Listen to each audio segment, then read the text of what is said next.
introduce yourself? Could you tell me maybe about your background, something about your... whatever you would like to share? Well, that will be an endless story. A story of 50 years. Well, I had my primary and secondary education at St. Thomas's Prep School and St. Thomas College, Mount Lavinia.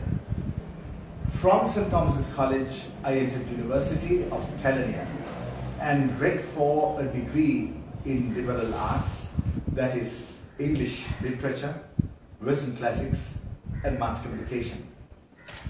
Then I joined the university service in 1987, and since then have been the recipient of a number of scholarships which were internationally competitive. Like the first scholarship that I got was a national scholarship, the Sri Lanka President's Scholarship for Postgraduate Studies to the United Kingdom, University of Lancaster, where I did my Masters in Organizational Behavior. Then in 1994, I got the second scholarship from the British government, known as the Schevening Scholarship for Postgraduate Studies to University of Leicester, where I did an MPhil, Master of Philosophy in Mass Communication. In year 1999, the Singapore government, under its Foreign Talent Program, awarded me the doctoral scholarship to the Department of Sociology for my PhD. And I came back in the year 1999 to the Open University, which I served since 1987. In the year 2002, having completed the PhD, I became the head of department in the Open University's Department of Social Studies. And in the year 2010, I was elected unanimously as Dean of the Faculty of Humanities and Social Sciences, the largest faculty of Humanities and Social Sciences in Sri Lanka, with approximately 12,000 students. And of all these things, my greatest achievement have been fighting for the rights of the university academics, the 4,500 strong university academic community, as spokesman of the Federation of University Teachers. Thank you very much. So as an academic with over 3 decades of experience, both as a teacher and an administrator, what is the biggest problem that you see in university students? I should be frank in saying that our policy makers and the political leadership since independence from the British in 1948 had miserably failed in ensuring equality and equity as principles in this country, in all sectors, and specifically in the university sector we see, and the primary and secondary education sector. People of this country are not beneficiaries of an education system on a level playing field. The bulk of the people of this country are recipients of a poor primary and secondary education. When it comes to tertiary university education, we see that 9 out of 10 students approximately have not seen a proper library, are poor in English communication skills, have never seen a gym, a sports center, have never seen proper laboratories. That is an extremely disgraceful picture for which the policy makers and the political leadership, irrespective of the political party that came to power, should take responsibility. We university academics are now teaching a community of students who are not coming from a level playing field. But how can you say that when we Sri Lankans take great pride in claiming that we are one of the countries with the highest percentages of literacy? Now, that itself is hoodwinking the people in real terms. What is this 99% literacy that they are talking about? Even when I was born, Sri Lanka claimed to have a high literacy rate at what level? Primary level. That is nursery to grade 5, which is primary education, primary literacy.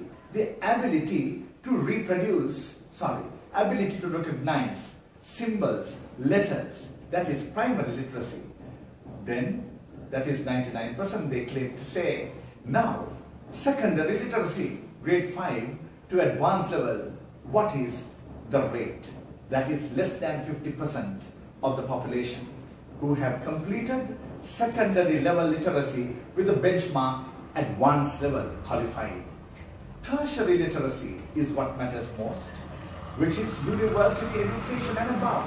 It is not professional qualifications, some advanced training program in marketing or computing or whatever it is. It is university education and above, which is approximately 9% of the population. We are a country which is extremely normless and lawless without exaggeration. Not even politicians know how to behave and conduct themselves in an honorable manner because they are tertiary illiterate people. Approximately 9% tertiary literacy shall not civilize a society and a country.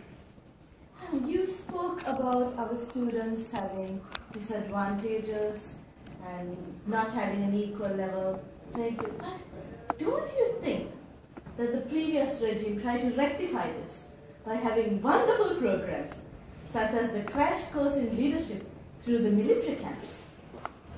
That is one of the most disgraceful initiatives by a government since independence.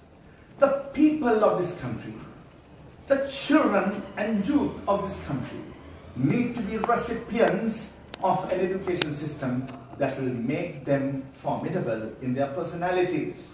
There are 25 districts, 9 provinces. The students need to be beneficiaries of the same quality education. The education that children of leaders receive at St. Thomas College, Trinity College, Bishop's College, Ladies College, St. Joseph's College need to be the education, and also Royal College and Anand College need to be the education that people in Lunugam Vehera should receive. But without ensuring equity and equality in education, what will they do? Handful of people get qualified to enter university out of hundreds of thousands people. Now, of that, they are trying to give the people who got qualified to enter university a crash course called a leadership course in an army, military-based, regimentalized culture. Is that an honorable thing to do? What about the large number of people who were qualified to enter university but could not get a place in the universities? They are trying to give. They are trying to give a little crash course in leadership, etiquette, grooming, personality development over 3 months, having miserably failed over 13 years of schooling. This is a disgrace to all politicians and the right-thinking people of this country. So from what you have said, I gather that the situation of the state universities has been in a sad situation. What about private universities? While we have, as the Federation of University Teachers, tried to explain to the government, thinking that the government is rational, that the university system at the national level, the 50 universities have only 25 to 30% academics with doctoral credentials, since with the poor pay and living conditions, they have gone in search of greener pastures to the Western countries. Well, they are now talking about private universities.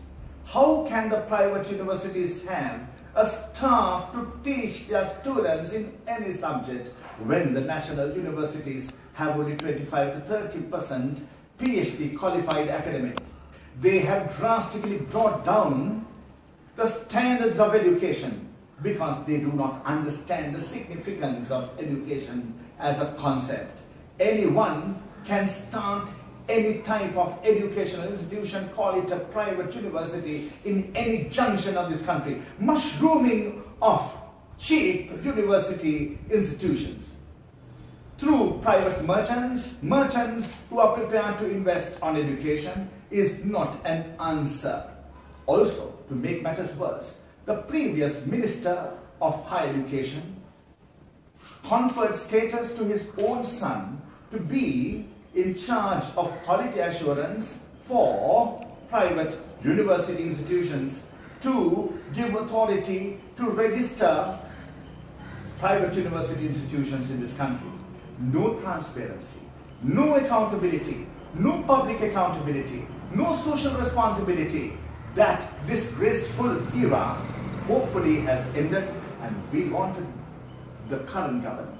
In our discussions last week with Mr. Ranil Wickramasinghe and Minister Kabir Hashim, to ensure that justice is done to higher education institutions and put an end to the joke that had been prevalent in this country in the name of higher education. What is your recommendations therefore to get a solution to all these problems? Well, a responsible government, whether it be the agriculture sector, health sector, fisheries sector, the environment, the public services, the bureaucracy, education, they need to have the right people in the right places. There needs to be a top advisory body to the government, representing the interests of the state, representing the interests of the private sector, representing the interests of civil society, the professional community, to advise the government on higher education. Not only higher education, but primary and secondary education. There need to be a constant dialogue with the academic community in this country. The University Grants Commission should not be a politicized institution.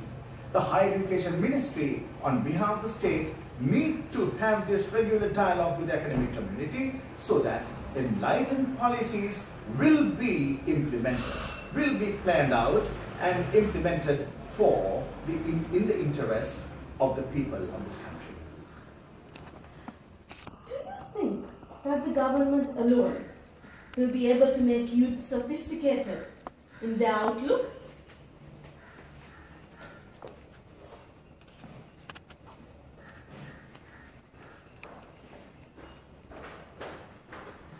Well, making youth sophisticated in outlook is not just a matter for the government only. It is a matter today at a time that there had been an enormous crisis of such magnitude. The students, the young people of this country, the children of this country need to be served by a larger community of people, not just the state. The private sector, non-profit organizations, they all need to come together. Foreign organizations that can help in empowering the people in educational standards need to come together in serving the interests of the people. Well, we ourselves have been in the forefront of empowering people through education in the past 2 years through the Rainbow Institute of Communication and English.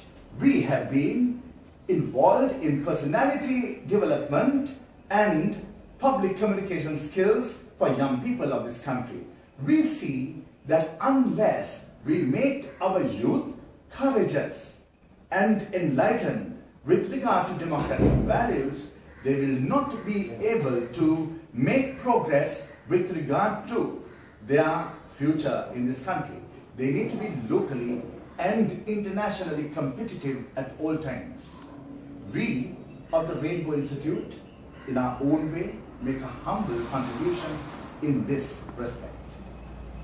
Thank you, Dr. Mendis. Thank you very much, Mahishka.